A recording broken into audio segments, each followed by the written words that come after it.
Hi friends, welcome to Muddumari channel. ನಾನು ಸುಮಾರುಣ್. ಮಹಾಭಾರತಕ್ಕೆ ಸ್ವಾಗತ. ಆಪದ್ಧರ್ಮ ಉಪದೇಶ. ಸಾಧಾರಣ ಸಮಯದಲ್ಲಿ ಧರ್ಮವಾಗಿರುವ ವಿಷಯಗಳು ವಿಶೇಷ ಕಾಲದಲ್ಲಿ ಅಧರ್ಮವೆನಿಸಬಹುದು. ಯುದ್ಧ, ಚಂಡಮಾರುತ, ಭೂಕಂಪ, ಅತಿವೃಷ್ಟಿ, ವೈರಿಗಳ ಆಕ್ರಮಣ ಮುಂತಾದ ಸಮಯಗಳಲ್ಲಿ ಮಾಡಬೇಕಾದ ಕಾರ್ಯಗಳನ್ನು ಆಪದ್ಧರ್ಮ ಎಂದು ತಿಳಿಯುತ್ತಾರೆ. ಆ ಸಮಯದಲ್ಲಿ ಎಲ್ಲರ ಹಿತವೇ ಮುಖ್ಯವಾಗಿರುವುದು. ಆಪದ್ಧರ್ಮವನ್ನು ಸಾಮಾನ್ಯ ಕಾಲದಲ್ಲಿ ಬಳಸಬಾರದು. ಅದರಂತೆ ಸಾಮಾನ್ಯ ಧರ್ಮವನ್ನು ಆಪತ್ಕಾಲದಲ್ಲಿಯೂ ಬಳಸಲಾಗದು. ಇದು ಧರ್ಮ ಸೂಕ್ಷ್ಮವಾಗಿರುವುದು. ಆಪತ್ತು ಬಂದಾಗ ಯಾವ ರೀತಿಯಲ್ಲಿ ಕಾರ್ಯ ಮಾಡಬೇಕು, ತನಗಿಂತ ಬಲಿಷ್ಠನಾದ ಶತ್ರು ಆಕ್ರಮಿಸಿದರೆ ಏನು ಮಾಡಬೇಕೆಂದು ಧರ್ಮರಾಜನು ಕೇಳಿದಾಗ ಭೀಷ್ಮರು ಮೀನುಗಳ ಕಥೆಯನ್ನು ಹೇಳಿ ವಿವರಿಸಿದರು. ಒಂದು ಸರೋವರದಲ್ಲಿ 3 ಮೀನುಗಳು ಒಟ್ಟಿಗೆ ಇದ್ದವು. ಒಮ್ಮೆ ಬೇಸ್ತರು ಮೀನು ಹಿಡಿಯುವುದಕ್ಕೆಂದು ಅದರ ನೀರನ್ನು ಅಲ್ಲಲ್ಲಿ ಹೊರಡಿಸುತ್ತಾ ಬಂದರು. ಅದರಿಂದ ಅಪಾಯವನ್ನು ಊಹಿಸಿದ ಒಂದು ಮೀನು ಮುಂಚೆಯೇ ತಪ್ಪಿಸಿಕೊಂಡು ಹೋಯಿತು. ಎರಡನೆಯದು ಬೇಸ್ತರ ಕೈಗೆ ಸಿಕ್ಕಿದ ಮೇಲೆ ಕಟ್ಟಿದ್ದ ದಾರದಿಂದ ನುಣುಚಿಕೊಂಡು ನೀರಿಗೆ ಬಿದ್ದು ಜೀವ ಉಳಿಸಿಕೊಂಡಿತು. ಮೂರನೆಯದು ಮುಂಚೆ ಯೋಚಿಸದೆ ಸಮಯದಲ್ಲಿ ಬುದ್ಧಿಯೂ ಇಲ್ಲದೆ ಪ್ರಾಣ ಕೊಟ್ಟಿತ್ತು. ಮುಂದೆ ಬರಲಿರುವ ಆಪತ್ತಿನ ಬಗ್ಗೆ ಯೋಚಿಸಿರಬೇಕು. ಅದಿಲ್ಲವಾದರೆ ಆಪತ್ತು ಬಂದಾಗಲಾದರೂ ಕಾರ್ಯ ಮಾಡಬೇಕು. ಆಪತ್ತನ್ನು ನಿರ್ಲಕ್ಷಿಸಿದರೆ ಅಪಾಯ ತಪ್ಪಿದ್ದಲ್ಲ. ಪ್ರಬಲವಾದ ಶತ್ರುವಿನೊಡನೆಯಾದರೂ ಸಂಧಿ ಮಾಡಿಕೊಂಡು ಆಪತ್ತಿನಿಂದ ಪಾರಾಗಬಹುದೆಂಬುದಕ್ಕೆ ಒಂದು ಕಥೆಯನ್ನು ಹೇಳುತ್ತೇನೆ ಎಂದು ಭೀಷ್ಮರು. ಒಂದು ಕಾಡಿನಲ್ಲಿ ಒಂದು ಆಲದ ಮರದ ಬುಡದಲ್ಲಿ ಒಂದು ಇಲಿ ಬಿಲ ಮಾಡಿಕೊಂಡಿತ್ತು. ಒಂದು ದಿನ ಅದರ ಶತ್ರುವಾದ ಬೆಕ್ಕು ಬೇಡರ ಮೃಗಗಳಿಗೆ ಒಡ್ಡಿದ ಬಲೆಯಲ್ಲಿ ಸಿಕ್ಕಿಕೊಂಡಿತ್ತು. ಅದರಲ್ಲಿ ಬೇಡನು ಹಾಕಿದ್ದ ಮಾಂಸದ ಚೂರನ್ನು ಕಂಡು ಇಲಿಯು ಹೊರಕ್ಕೆ ಬಂದು ಅದನ್ನು ತಿನ್ನುತ್ತಿರಲು ಇಲಿಯ ವಾಸನೆಯನ್ನು ಹಿಡಿದು ಒಂದು ಮುಂಗುಸಿ ಬಂತು. ಆ ಕಡೆ ನೋಡಿದರೆ ಆ ಮರದ ಪೊಠರೆಯಲ್ಲಿದ್ದ ಒಂದು ಗೂಬೆ ಅದರ ಮೇಲೆ ಬೀಳುವುದಕ್ಕೆ ಹೊಂಚು ಹಾಕುತ್ತಿತ್ತು. ಅದನ್ನು ನೋಡಿ ಇಲಿಯು ಧೈರ್ಯಗೆಡದೆ ಬಲೆಯೊಳಗಿದ್ದ ಬೆಕ್ಕನ್ನು ಮಾತನಾಡಿಸಿ, ನಾನು ನಿನ್ನನ್ನು ಅಪಾಯದಿಂದ ತಪ್ಪಿಸುತ್ತೇನೆ. ನೀನು ನನ್ನನ್ನು ಅಪಾಯದಿಂದ ತಪ್ಪಿಸಿದರೆ ನಾನು ನಿನ್ನ ಹೊಟ್ಟೆಯ ಕೆಳಗೆ ಅವಿತಿಟ್ಟುಕೊಳ್ಳುವುದಕ್ಕೆ ಅವಕಾಶ ಕೊಟ್ಟರೆ ಈ ಗೂಬೆ ಮುಂಗುಸಿಗಳು ಹೊರಟು ಹೋದ ಮೇಲೆ ಈ ಬಲೆಯ ದಾರವನ್ನು ಕಡಿದು ನಿನ್ನನ್ನು ಬಿಡಿಸುತ್ತೇನೆ ಎಂದು ಹೇಳಿತು. ಬೆಕ್ಕು ಅದಕ್ಕೆ ಅವಕಾಶ ಕೊಟ್ಟಿತು. ಅದನ್ನು ನೋಡಿ ಗೂಬೆ ಮುಂಗುಸಿಗಳು ಹೊರಟು ಹೋದವು. ಇಲಿಯು ಆ ಕೂಡಲೇ ಬೆಕ್ಕನ್ನು ಬಿಡುಗಡೆ ಮಾಡಲಿಲ್ಲ. ಬಲೆಯನ್ನೇನು ಕಡಿಯುತ್ತಿತ್ತು. ಅದಕ್ಕೆ ಬೆಕ್ಕು ಕಾರಣವನ್ನು ಕೇಳಲು ಇಲಿಯು, ಈಗಲೇ ನಿನ್ನನ್ನು ಬಿಡಿಸಿದರೆ ನೀನು ನನ್ನನ್ನು ತಿಂದು ಬಿಡುತ್ತೀಯಾ? ಬೇಡನು ಇಲ್ಲಿಗೆ ಬರುವ ಹೊತ್ತಿಗೆ ಸರಿಯಾಗಿ ಇನ್ನೊಂದು ದಾರವನ್ನು ಕಡಿದು ನಾನು ಓಡಿ ಹೋದರೆ ನೀನು ನಿನ್ನ ಜೀವ ಉಳಿಸಿಕೊಳ್ಳುವುದಕ್ಕೆ ಮರದ ಮೇಲಕ್ಕೆ ಹೋಗುವೆ ಎಂದು ಹೇಳಿತು. ಮತ್ತು ಹಾಗೆಯೇ ಮಾಡಿತು. ಬೇಡನು ಬರೆಯಗೈಯಲ್ಲಿ ಹರುಕು ಬಲೆಯನ್ನು ಹಿಡಿದುಕೊಂಡು ಹೋದನು. ಆಮೇಲೆ ಬೆಕ್ಕು ಬಿಲದಲ್ಲಿದ್ದ ಇಲಿಯೊಡನೆ ತಾವು ಮಾಡಿಕೊಂಡಿದ್ದ ಸಂಧಿಯನ್ನು, ಸ್ನೇಹವನ್ನು ಪ್ರಸ್ತಾಪಿಸಿ ವಿಧವಾಗಿ ಅದನ್ನು ಹೊರಕ್ಕೆ ಕರೆಯಿತು. ಇಲಿಯು ಬರಲಿಲ್ಲ. ನನಗೂ ನಿನಗೂ ಜಾತಿ ವೈರ್ಯವಿದೆ. ನಮಗೆ ಸ್ಥಿರವಾದ ಸ್ನೇಹ ಸಂಬಂಧಗಳೆಲ್ಲಿ ಬಂದವು? ಅವು ತಾತ್ಕಾಲಿಕವಾದವು. ಅಲ್ಲದೆ ಈಗ ನೀನು ಹಸಿದಿರುವೆ. ನನ್ನನ್ನು ತಿಂದು ಬಿಡುವುದು ಖಂಡಿತ. ಆ ಬೇಡನು ಮತ್ತೆ ಬಂದಾನು. ಹೋಗು, ನಿನ್ನನ್ನು ಕಾಪಾಡಿಕೋ ಎಂದಿತು. ಬೇಡನ ಹೆಸರನ್ನು ಕೇಳಿ ಬೆಕ್ಕು ಓಡಿ ಹೋಯಿತು. ಇಲಿ ಬಿಲದಲ್ಲಿ ಸುಖವಾಗಿತ್ತು. ಶತ್ರುಗಳು ಎಷ್ಟು ಮೃದುವಾಗಿ ಮಾತನಾಡುತ್ತಿದ್ದರೂ ಅವರನ್ನು ನಂಬಬಾರದು. ಯಾರೇ ವೈರಿಯಾಗಲಿ ಅವನು ನೀತಿವಂತ ಧರ್ಮಿಷ್ಠನಾದರೆ ಅವನನ್ನು ಶರಣಾಗುವುದು ಒಳ್ಳೆಯದು. ಆದರೆ ಅಧರ್ಮಿಯಾದರೆ ದುಷ್ಟನಾದರೆ ನೀವು ಉಪಾಯದಿಂದಲೇ ತಪ್ಪಿಸಿಕೊಳ್ಳಬೇಕು ಎಂದು ಭೀಷ್ಮರು ಆಪದ್ಧರ್ಮದ ವಿಶೇಷತೆಗಳನ್ನು ತಿಳಿಸಿದರು. ಧರ್ಮರಾಜನು ಮಿತ್ರರೇ ಶತ್ರುಗಳಾದರೆ ಏನು ಮಾಡಬೇಕು ಎಂದು ಕೇಳಿದಾಗ ಭೀಷ್ಮರು ಇನ್ನೊಂದು ಕಥೆಯನ್ನು ಉದಾಹರಿಸಿದರು. ಕಾಂಪಿಲ್ಯವೆಂಬ ನಗರದಲ್ಲಿ ಬ್ರಹ್ಮದತ್ತನೆಂಬ ರಾಜನಿದ್ದನು. ಅವನ ಅರಮನೆಯಲ್ಲಿ ಬಹುಕಾಲದಿಂದ ಪೂಜನೀ ಎಂಬ ಒಂದು ಹಕ್ಕಿ ಗೂಡು ಮಾಡಿಕೊಂಡಿತ್ತು. ಒಂದು ಸಾರಿ ಅದಕ್ಕೆ ಒಂದು ಮರಿಯಾಯಿತು.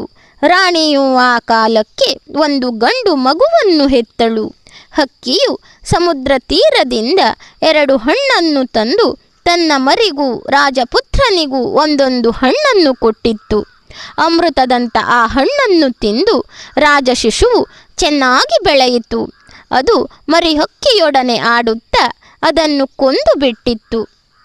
ಅದನ್ನು ನೋಡಿದ ತಾಯಿ ಹಕ್ಕಿ ಈ ಕ್ಷತ್ರಿಯರಿಗೆ ಸ್ನೇಹವೆಲ್ಲಿ ಬಂತು, ಪ್ರೀತಿಯಲ್ಲಿ ಬಂತು ಎಂದು ಹಗೆಯಿಂದ ಮಗುವಿನ 2 ಕಣ್ಣುಗಳನ್ನು ತನ್ನ ಉಗುರಿನಿಂದ ಸೀಳಿ ಹಾಕಿತು. ರಾಜನು ಹಕ್ಕಿಯನ್ನು ಸಮಾಧಾನ ಮಾಡಿ, ಹೋಗಲಿ ಬಿಡು, ನಿನ್ನ ವೈರ್ಯ ಸಾಧಿಸಿಯಾಯಿತಲ್ಲ, ಹಿಂದಿನದನ್ನು ಮರೆತು ಇದ್ದು ಬಿಡು ಎಂದು ಹೇಳಿದನು. ಹಕ್ಕಿಯು ಅದಕ್ಕೆ ಒಪ್ಪಲಿಲ್ಲ. ವೈರ್ಯವೆಲ್ಲಿ ಅಡಗುತ್ತದೆ, ಅದು ತಲೆತಲಾಂತರದವರೆಗೆ ಬರುತ್ತದೆ.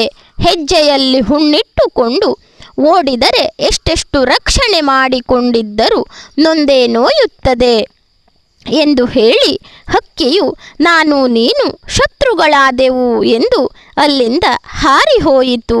ಹೀಗೆ ಮಿತ್ರರೇ ಶತ್ರುಗಳಾದರೆ ಅವರಿಂದ ದೂರವಾಗಬೇಕು ಎಂದು ಭೀಷ್ಮರು ಧರ್ಮರಾಜನಿಗೆ ವಿವರಿಸಿದರು. ಧರ್ಮರಾಜನು ಶರಣಾಗತರಾದವರನ್ನು ರಕ್ಷಿಸಲು ಅನುಸರಿಸಬೇಕಾದ ನಿಯಮಗಳೇನು ಎಂದು ಕೇಳಿದಾಗ ಭೀಷ್ಮರು ಭಾರ್ಗವನು ಮುಚುಕುಂದನಿಗೆ ಹೇಳಿದ ಕಥೆಯನ್ನು ಹೇಳುತ್ತೇನೆ ಎಂದು ಇನ್ನೊಂದು ಕಥೆಯನ್ನು ಹೇಳಲು ಪ್ರಾರಂಭಿಸಿದರು. ಒಂದು ಕಾಡಿನಲ್ಲಿ ಒಬ್ಬ ಬೇಡನು ಹಕ್ಕಿ ಪಕ್ಷಿಗಳನ್ನು ಹಿಡಿದು ಕತ್ತಲೆಯಾಗಲು ಅಲ್ಲೇ ಒಂದು ಮರದ ಕೆಳಗೆ ತರಗೆಲೆಗಳನ್ನು ಹರಡಿ ಒಂದು ಕಲ್ಲನ್ನು ಒರಗಿಕೊಂಡು ಮಲಗಿದನು.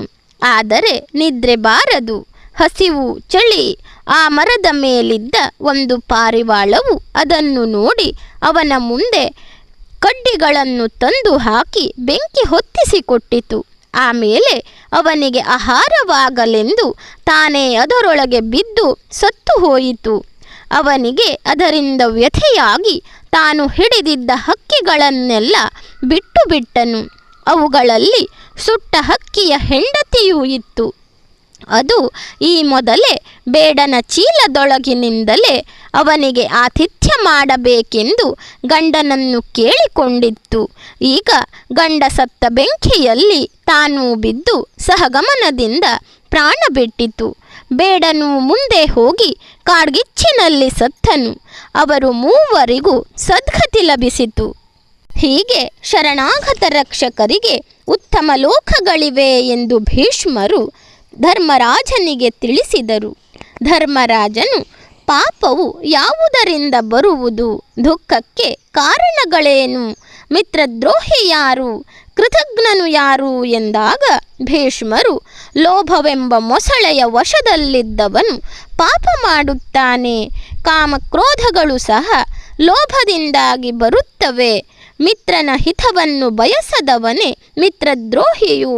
ಮಾಡಿದ ಉಪಕಾರವನ್ನು ನೆನಪಿಡುವುದವನು ಕೃತಜ್ಞನು. ಈ ವಿಷಯದಲ್ಲಿ ಒಂದು ಸುಂದರವಾದ ಕಥೆ ಇದೆ ಎಂದು ಭೀಷ್ಮರು ಹೇಳಿದರು. ಮಧ್ಯ ದೇಶದಲ್ಲಿ ಒಂದು ಗ್ರಾಮದಲ್ಲಿದ್ದ ಒಬ್ಬ ಬ್ರಾಹ್ಮಣನು ಉತ್ತರ ದೇಶಕ್ಕೆ ಹೋಗಿ ಬೇಡರ ಗ್ರಾಮದಲ್ಲಿ ನೆಲೆಸಿದನು. ತಾನೂ ಸಹ ಅವರಂತೆಯೇ ಜೀವನ ನಡೆಸಿದನು. ಒಂದು ದಿನ ವ್ಯಾಪಾರಿಗಳೊಡನೆ ಸಮುದ್ರ ತೀರಕ್ಕೆ ಹೋಗತೊಡಗಿದನು. ಬರುವಾಗ ದಾರಿಯಲ್ಲಿ ಒಂದು ಮದ್ದಾನೆಯು ಎದುರಾಯಿತು. ಬದುಕುವುದೇ ಕಷ್ಟವೆನಿಸಿತು. ಹೇಗೋ ಓಡಿ ಬಂದಿದ್ದನು. ಒಂದು ಸುಂದರವಾದ ಉದ್ಯಾನವನವನ್ನು ನೋಡಿ ಸಂಜೆಯವರೆಗೆ ವಿಶ್ರಾಂತಿ ಪಡೆದನು. ಸಂಜೆಯ ಹೊತ್ತಿನಲ್ಲಿ ನಾಡಿ ಜಂಘವೆಂಬ ಹಕ್ಕಿಯೊಂದು ಬ್ರಹ್ಮಲೋಕದಿಂದ ಬಂತು. ಆ ಪಕ್ಷಿಯು ಇಂದು ರಾತ್ರಿ ಇಲ್ಲಿ ಅತಿಥಿಯಾಗಿದ್ದು ಬೆಳಿಗ್ಗೆ ಹೋಗು ಎಂದು ಬೇಡನಂತಿದ್ದ ಬ್ರಾಹ್ಮಣನಿಗೆ ಹೇಳಿತು. ಆ ಪಕ್ಷಿರಾಜನು ದಾಕ್ಷಾಯಿಣಿ ಕಶ್ಯಪರ ಮಗನಾಗಿದ್ದು ಬ್ರಾಹ್ಮಣನಿಗೆ ಇಲ್ಲಿ ಏಕೆ ಬಂದೆ ಎಂದು ಕೇಳಿತು.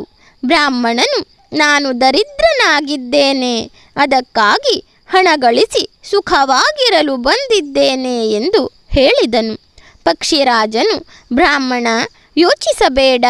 ದೇವಗುರು ಬೃಹಸ್ಪತಿಯು 4 ರೀತಿಯಲ್ಲಿ ಧನ ಸಿಗಬಹುದಾಗಿದೆ ಎಂದು ಹೇಳಿದ್ದಾನೆ.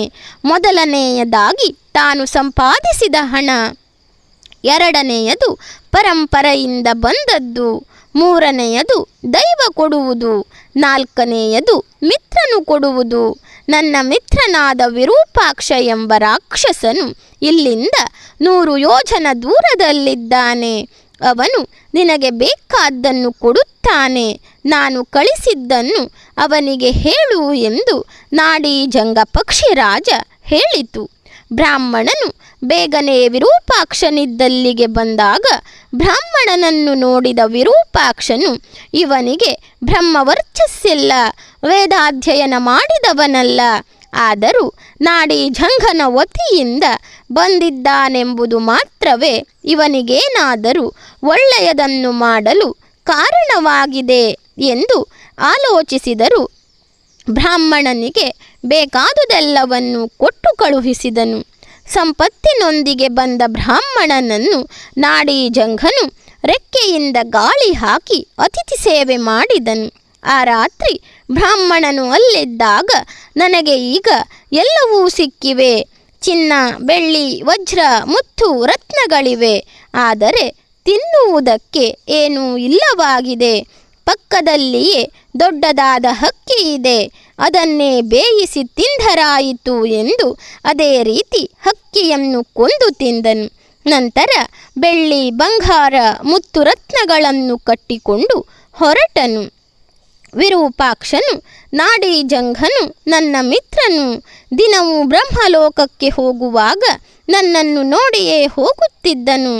ಆದರೆ 2 ದಿನಗಳಿಂದ ಬಂದು ನೋಡಲಿಲ್ಲ. ಅವನಿಗೇನಾಯಿತು ನೋಡಿ ಬಾ ಎಂದು ತನ್ನ ಮಗನನ್ನು ಕಳುಹಿಸಿದನು. ವಿರೂಪಾಕ್ಷನ ಮಗನು ನಾಡಿ ಜಂಘನಿರುವಲ್ಲಿಗೆ ಬಂದು ಅಲ್ಲಿ ಬಿದ್ದ ರೆಕ್ಕೆ ಪುಕ್ಕಗಳನ್ನು ನೋಡಿ ಕಾಲು ಕೊಕ್ಕುಗಳನ್ನು ಕಂಡು ಸಿಟ್ಟಿಗೆದ್ದನು.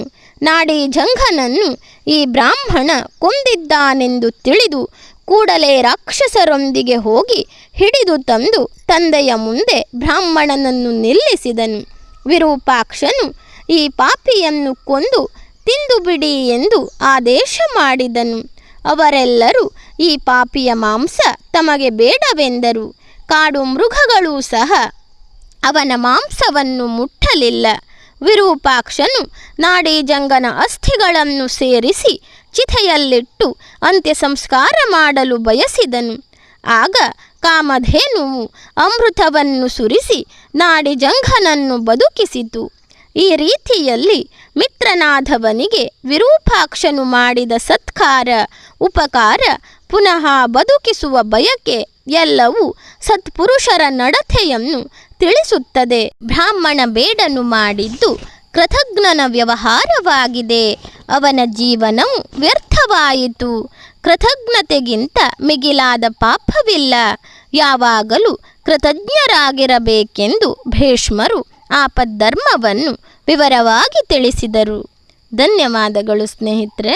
ನನ್ನ ವಿಡಿಯೋಗಳೆಲ್ಲ ನಿಮಗೆ ಇಷ್ಟವಾಗ್ತಾ ಇದ್ದರೆ ನನ್ನ ಮುದ್ದು ಮರಿ ಚಾನಲನ್ನು ಸಬ್ಸ್ಕ್ರೈಬ್ ಮಾಡದೆ ನೋಡ್ತಾ ಇರುವವರು ದಯವಿಟ್ಟು ಸಬ್ಸ್ಕ್ರೈಬ್ ಮಾಡಿ, ಆಲ್ ಅಂತ ಸೆಲೆಕ್ಟ್ ಮಾಡಿಕೊಳ್ಳಿ, ಶೇರ್ ಮಾಡಿ, ಲೈಕ್ ಮಾಡಿ, ಕಮೆಂಟ್ ಮಾಡಿ.